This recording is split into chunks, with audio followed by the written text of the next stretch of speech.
The rain came down hard on Brooklyn that Tuesday night. Ji-hoon Kwan sat alone in a corner booth of a small diner on Atlantic Avenue. A man who controlled half of New York's underground, sitting under flickering lights, watching his 7-year-old son pick at a plate of fries in silence. He was still watching Eli when the door opened. The wind came in first, then the rain, then her. She didn't rush inside the way wet people usually did. She walked in like she had decided to shoulders straight, chin level work boots worn at the heel.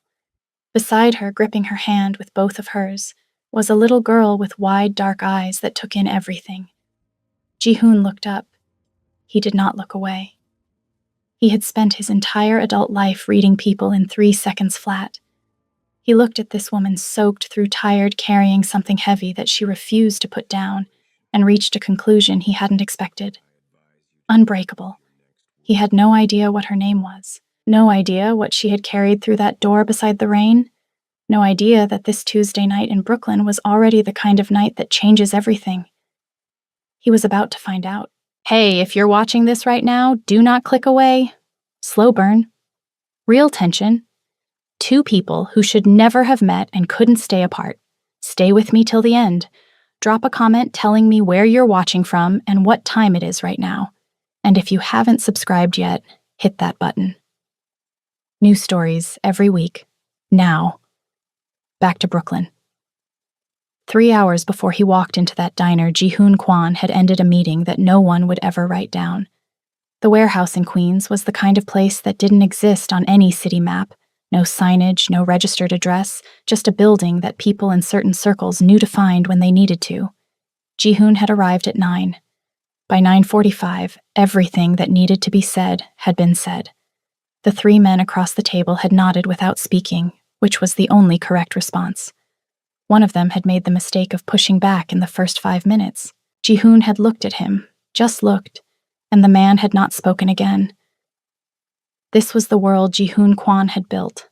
Precise, controlled, costly to enter, and impossible to leave without his permission. He drove himself afterward. The city moved past the windows, bridges lit over the East River, late traffic rain beginning in earnest, and then his phone buzzed on the passenger seat. Dad, what time are you coming home? 7 words from Eli. Ji-hoon read them twice. Then he pulled off at the next exit, drove 3 blocks into Brooklyn, and stopped at the first diner with lights on. He told himself it was just dinner. Eli had been with Ji-hoon for 4 years.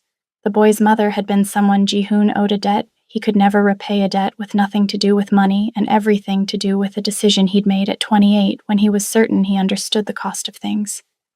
He had been wrong. When Eli arrived at his door at age 3, small and quiet, holding a stuffed bear with one ear missing, Ji-hoon understood for the first time what it meant to be responsible for something that couldn't protect itself. He had not been a natural father. He wasn't warm in the ways children needed. Warmth didn't do voices during bedtime stories, forgot school pickup twice in the first month. But he showed up, every day in every way he knew how. And Eli, serious, watchful Eli, had decided somewhere along the way that this was enough. Tonight, across the diner table, Eli ate his fries one at a time and didn't ask where they were or why they weren't home. Ji-hoon watched him and thought not for the first time that this child was already too much like him, that it might be too late to change that. He was still thinking it when the door opened. Naomi Carter had been awake since 5 that morning. 7 phone calls before 6 a.m., all to construction site supervisors, all ending the same way. Nothing today. Try again Thursday. The rain had shut down 3 sites in Brooklyn and 2 in the Bronx. 4th cancellation this week. She had done the math twice in her dark kitchen while Maya slept. The numbers did not add up. She was $31 short of this month's electricity bill. She didn't tell Maya this. She never told Maya anything that would change the way her daughter looked at the world, open and curious and completely unafraid. That look on Maya's face was the thing Naomi protected above everything else, above her own hunger, above the exhaustion that had settled so deep into her shoulders, she sometimes forgot what it felt like not to carry it. So when Maya woke up and asked if they could go get food, Naomi counted what was in her wallet and said yes. They walked 6 blocks in the rain because the bus fare was $1.75 each way, and Naomi had already decided that money was going toward Maya's dinner. She pushed open the diner door and walked in. She did not look around for sympathy, did not let the warmth of the room show on her face. She walked to the counter the way she always walked anywhere, like she had come here on purpose, like she had every right, like the worn heels of her boots were nobody's business. Maya pressed against her side, quiet now, eyes moving across the room. Then Maya's eyes stopped. At the corner booth, a boy about her age was watching her back. Eli and Maya regarded each other with the direct, uncomplicated assessment, only children manage no performance, no pretense. Just two people deciding whether the other one was interesting. Maya decided first. She leaned up to Naomi's ear. "Mama, that boy has a lot of fries." "I see that. He's not eating them." But it was already too late. Eli had looked down at his plate, then back at Maya, and with the gravity of someone making a considered decision, pushed the plate to the edge of the table closest to her. No wave, no smile, just the plate and a steady look that said, "These are available if you want them." Maya looked at her mother. Naomi had gone still. She had been aware of the man in the corner booth since she walked in, impossible not to be. He had a presence that took up more space than his body, a stillness that wasn't relaxed but controlled. She had filed him under "not my business" and kept her eyes forward. Now she felt him watching her. She turned. Ji-hoon Kwon was already standing. He crossed the diner in a few unhurried steps and stopped at a careful distance, close enough to speak quietly, far enough to make clear he wasn't crowding her. He looked at her directly and said 4 words. "Sit with us, please." Not a command. Not quite. Something in between the voice of a man who had learned that please worked better than the alternative and hadn't fully decided which one he meant tonight. Naomi looked at him for a long moment, then at Eli, then at Maya, whose eyes said everything a 6-year-old couldn't say out loud. "We don't need anything," Naomi said. "I know," Ji-hoon said. He said nothing else, didn't push, didn't explain, just waited with the patience of someone who understood that silence was more persuasive than words and let her decide. It was the waiting that got her. Every man who had ever tried to help Naomi Carter had done it loudly, made sure she knew what it cost them, what she owed. This man just waited, like her answer was her own. "Fine," she said. 10 minutes. They sat down. The 10 minutes became an hour, and Ji-hoon Kwon, who had spent 3 hours that night making men afraid of him, spent the rest of the evening watching a woman refuse to be impressed by anything, and found to his complete bewilderment that he could not stop. The following Sunday came in gray and cold, the kind of November morning that made Brooklyn feel smaller than it was. Naomi had not planned to go to Central Park. She had told herself on the walk home from the diner 6 days ago that the evening had been a one-time thing, a coincidence of weather and hunger and 2 children who happened to be the same age. She had $31 to find before Thursday and a call back to make to a site supervisor in the Bronx, and absolutely no room in her life for something she couldn't calculate the cost of. She had been very clear with herself about all of this.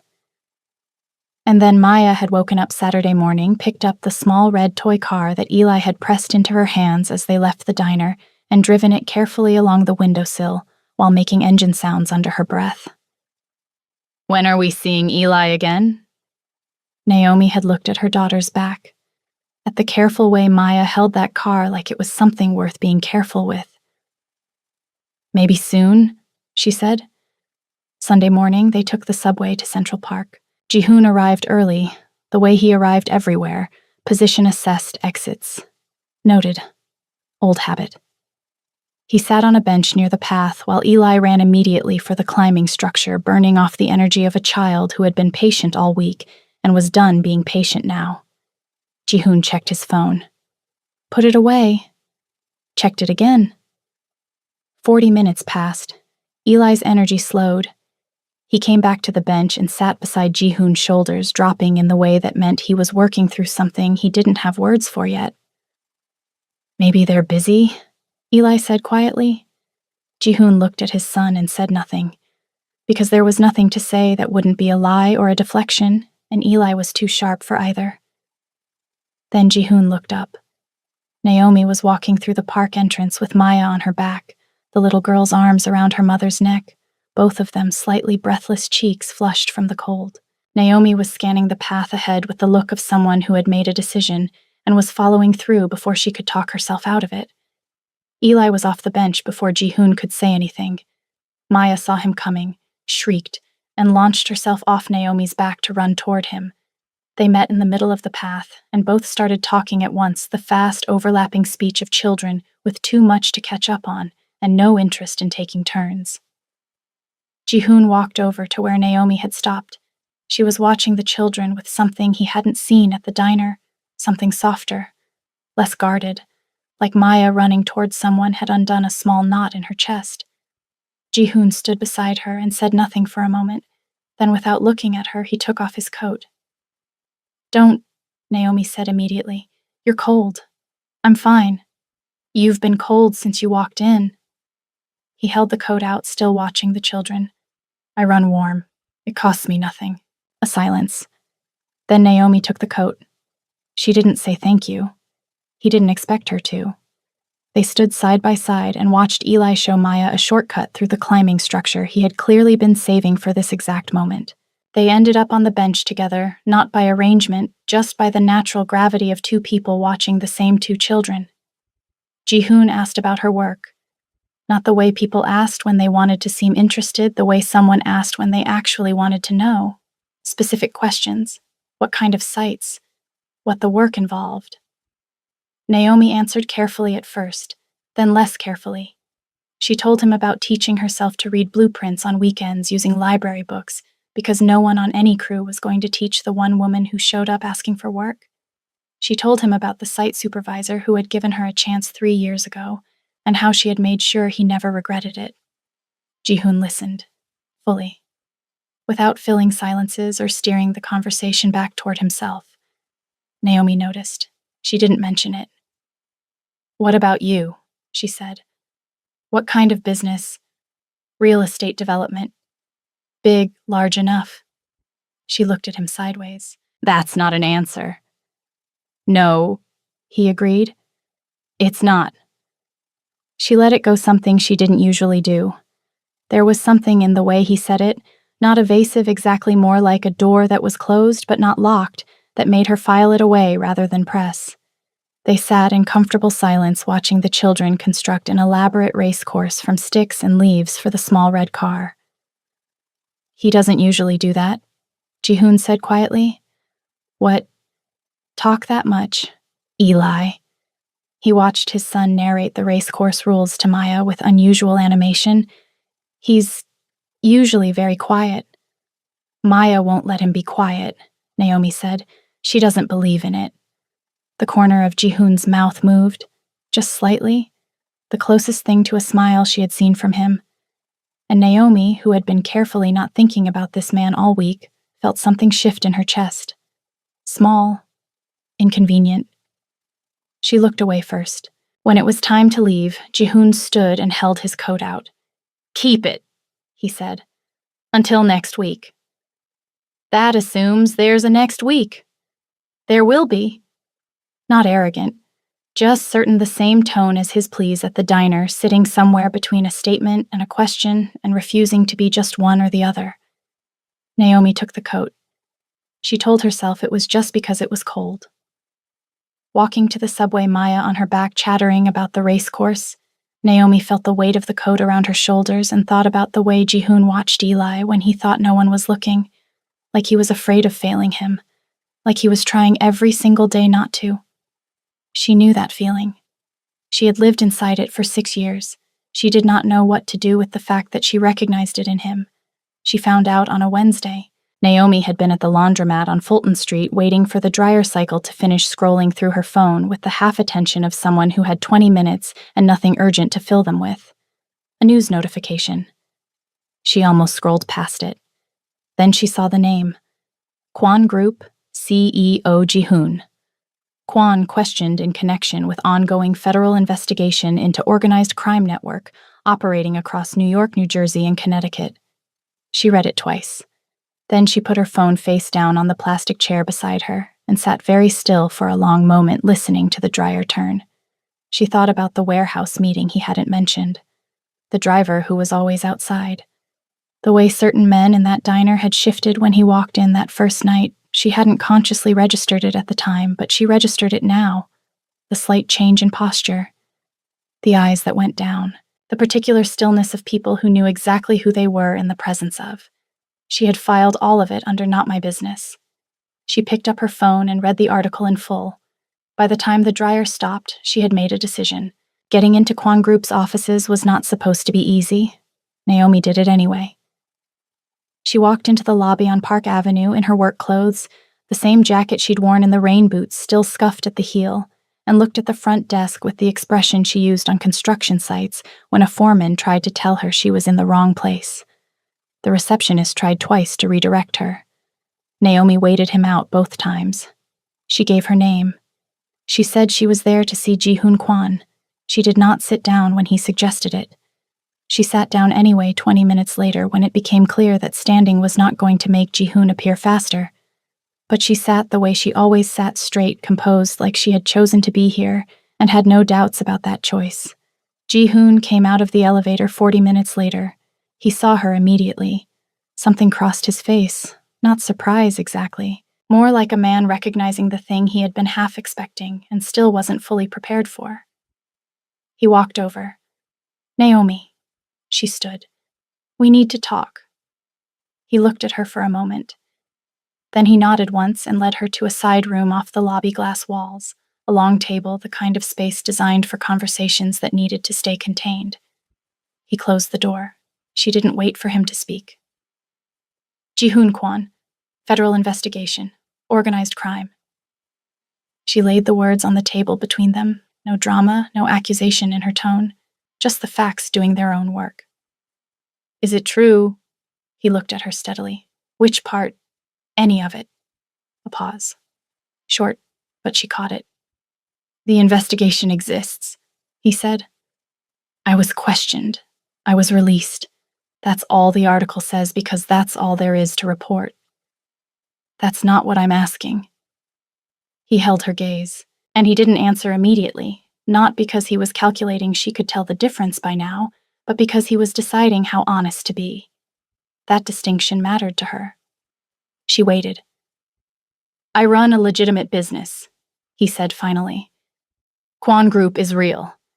The buildings, the contracts, all of it is real. But I came from somewhere before that. And that somewhere doesn't disappear just because I built something over it." The room was very quiet. "Does what you came from put my daughter at risk?" Her voice didn't change. It didn't need to.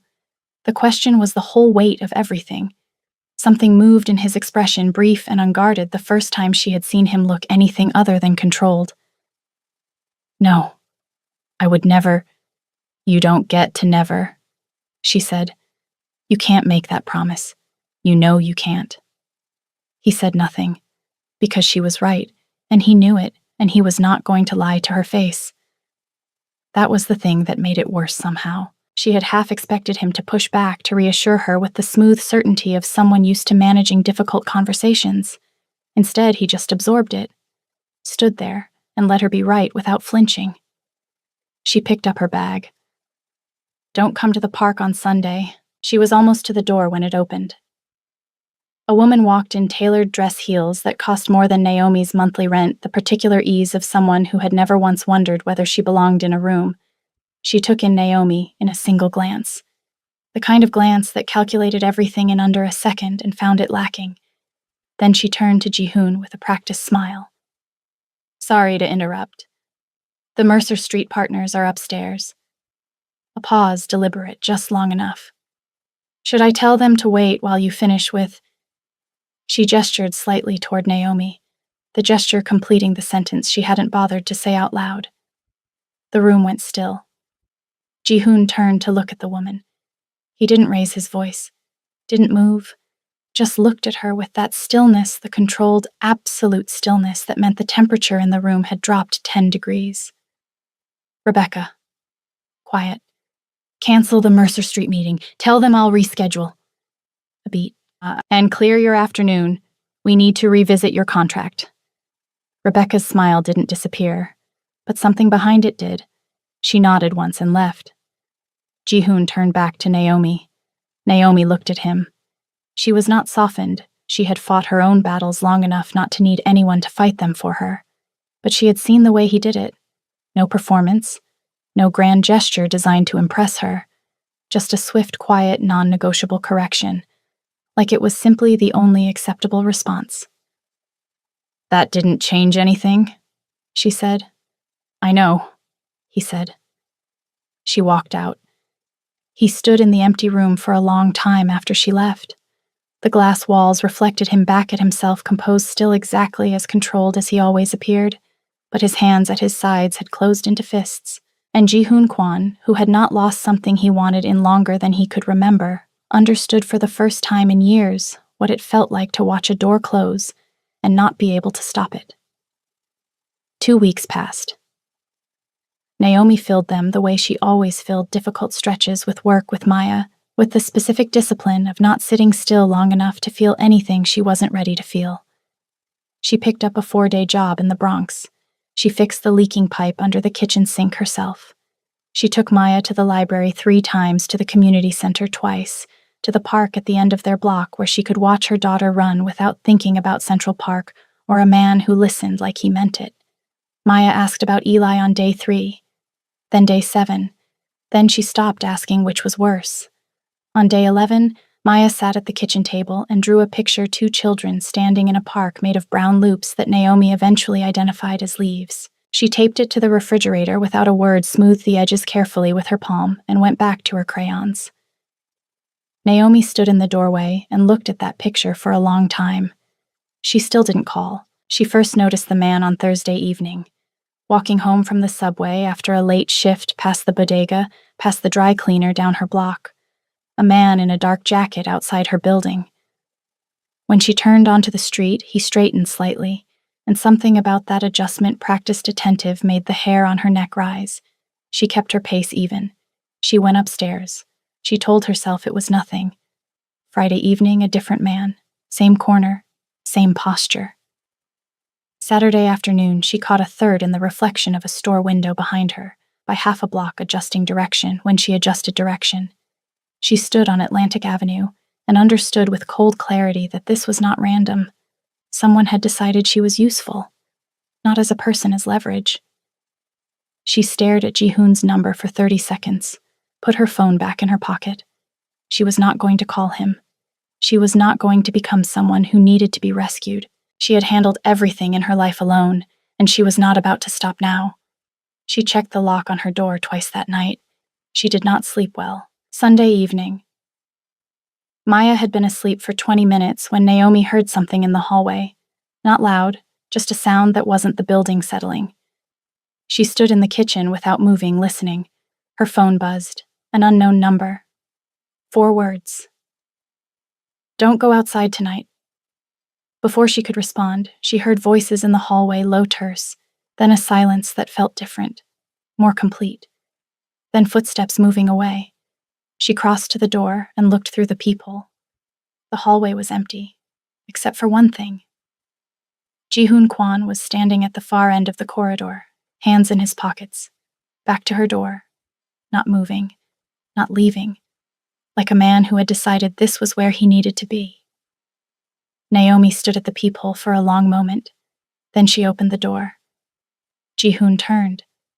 His jacket was wet. He had been outside in the rain. His expression was controlled as always, but something underneath it was pulled tight. "There were 2 of them," he said. "They're gone." "Who sent them?" "Someone who wanted to send me a message," he said, using the nearest available point of pressure. A pause. "You." Naomi held the doorframe. "You've been watching my building." "Yes." "Since when?" "Since the day you walked out of my office." "You didn't tell me." "You told me not to come to the park," he said. "You didn't say anything about keeping you safe." It was not a clever answer. It was not designed to be. It was just exactly what he meant, said plainly, and that more than anything else was what made her step back from the door. Not all the way, but enough. Ji-hoon didn't move forward. He weighted wet jacket and careful eyes and let her decide. "Come in," she said. "Maya's asleep." They sat in her small kitchen, the one with the fixed pipe and the drawing on the refrigerator. Jihoon's eyes went to the drawing once. 2 children in a park of brown loops. He looked at it briefly, then looked away. Naomi put water on. Not because she wanted tea, because having something to do with her hands made the conversation easier. "Tell me the truth," she said back still to him. "All of it." He told her. It took a long time. He told her about the network he had built before Quan Group existed, not with pride, not with shame, just with the flat accuracy of someone recounting facts. He told her about Eli's mother, about the decision that cost her everything, about the 4 years since building something worth the cost of what he had destroyed. He told her he was not a good man in the way that word was usually meant, but that he had stopped being a certain kind of bad man, and the distance between those two things was the only thing he had to offer. He told her the people watching her building were handled, permanently, that it would not happen again. Naomi turned and looked at him across the small kitchen. "I don't want a guard or someone watching my building," she said. "I want to walk down my own street, without calculating risk. Can you give me that?" He held her gaze. "I'm working on it. I won't say it's done, but I'm working on it." The water boiled. She didn't move to take it off. Outside rain against the window. The same rain from the night they met, the night she had told herself it would only be 10 minutes, and none of it would matter. She looked at Jihoon in her small kitchen wet jacket and honest eyes, and thought about the drawing on the refrigerator. "The rain's not stopping," she said. Jihoon looked at her. "You can stay until it does." Not a declaration, just a door opened an inch. The same door that had moved in his chest the first night he watched her walk through the rain.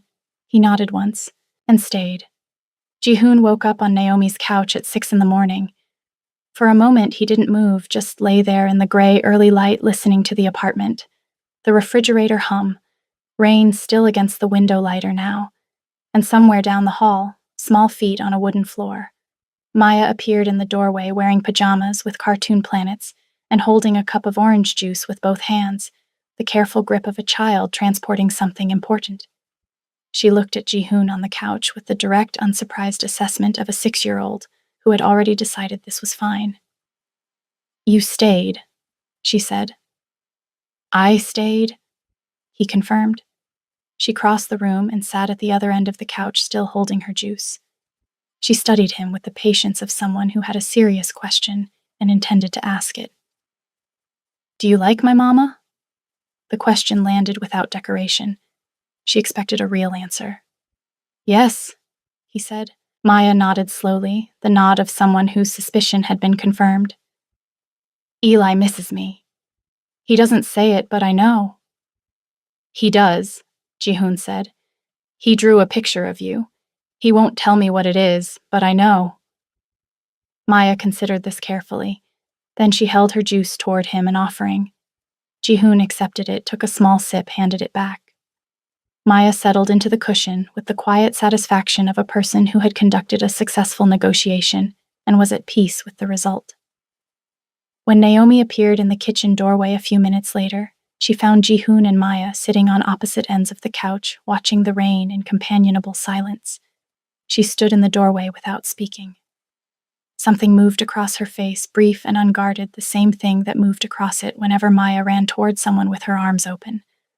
A knot somewhere deep, loosening just slightly. "There's coffee," she said finally, and went back into the kitchen. Jihoon followed. They stood at her counter with their coffee, and the morning coming in gray through the window. The rain had slowed to almost nothing. Brooklyn was beginning outside a delivery truck music from somewhere above the ordinary sounds of a city that had decided to start again. Jihoon looked at the drawing on the refrigerator one last time. 2 children. A park of brown loops. "I don't know how to do this," he said. Naomi looked at him over her cup. She waited. "I know how to walk into a room and make every person in it understand the situation without saying a word. I know how to protect things." He paused. I don't know how to be someone who is safe to be around.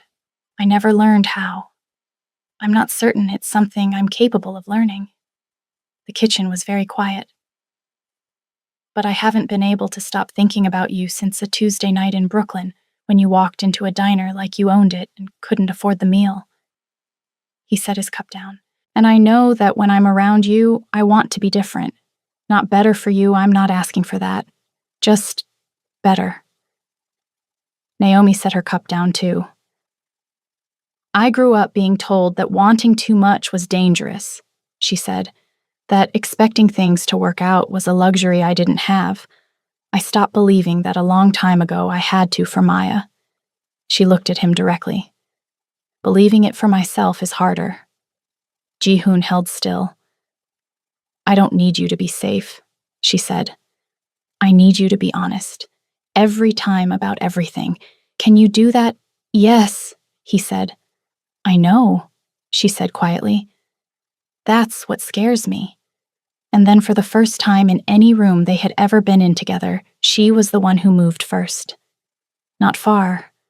Just enough to rest her hand on the counter beside his, her fingers close to his without touching. An inch of space between them that felt like a question. Ji-hoon looked down at her hand, then up at her face. He turned his hand over slowly. Palm up.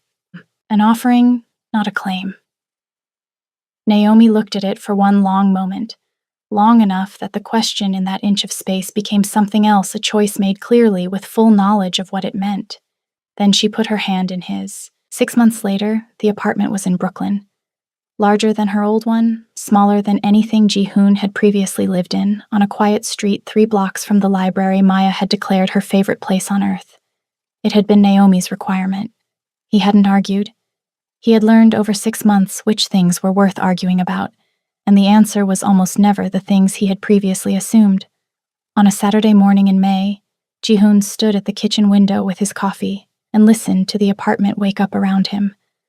Maya's voice high and precise narrating an elaborate game to Eli. Eli's quieter voice negotiating the terms.